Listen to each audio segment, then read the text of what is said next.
सात्यकी सावरकरांनी आईकडील ओळख लपवली। राहुल गांधी यांचे वकील मिलिंद पवार यांनी हा दावा केलाय। सात्यकी सावरकर यांनीच राहुल गांधींची बदनामी केली असा सुद्धा दावा यावेळी आता राहुल गांधी यांचे वकील मिलिंद पवार यांनी केला।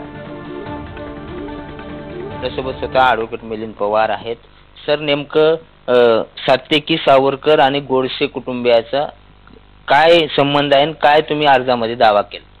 याच्यामध्ये संबंध असा आहे की सात्यकी सावरकर यांनी जी बदनामीचा खटला दाखल केला, खटला दाखल करताना त्यांचं असं म्हणणं आहे की मी विनायक दामोदर सावरकर यांचा नातेनी पंतू आहे आणि सावरकर कुटुंबाची पूर्ण वंशावळ त्यांनी ते खटल्यामध्ये ऑलरेडी दाखल केली होती। आमचं असं म्हणणं आहे की ही केसच सगळी ऐतिहासिक पुराव्यांवर डिपेंड आहे।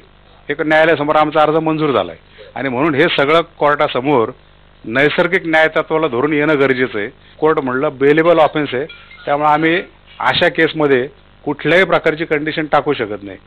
अशी ऑर्डर स्पेसिफिक असताना मागच्या तारखेला त्यांनी अर्ज केला की राहुल गांधी जामिनाच्या अटी व शर्ती पाळत नाहीत, त्यांचा जामीन रद्द करावा।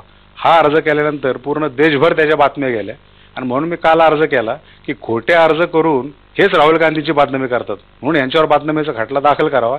जे काही राहुल गांधींनी लंडनमध्ये भाषण केलं त्या अनुषंगाने सावरकरांचे विचार काय होते, यांची वंशावळ कोण होती, कौटुंबिक पार्श्वभूमी कोण कोणाचे नातेवाईक होते, हे आम्हाला उलट तपासामध्ये घेण्यासाठी फायद्याचं होईल आणि ते हा सगळा पुराव्याचा भाग राहील कोर्टासमोर त्यावेळेला जेव्हा सुनावणी होईल त्यावेळेला। राहुल गांधी यांच्याकडून जो अर्ज करण्यात आलाय त्यात सात्यकी सावरकर हे गोडसेंचे सुद्धा नातू बंधू आहेत आणि सावरकरांचे आहेत, त्यामुळे ज्या विचारश्रेणीतून ते आलेत त्यामुळे हा खटला निष्पक्षते चालवण्यासाठी तयार नाहीत असं सगळं त्यांच्या वकिलांकडून आपल्याला सांगण्यात आलंय। व्हिडिओ जर्नलिस्ट निखिल करंदीकर सह बालाजी पोद्दार, पुढारी न्यूज, पुणे।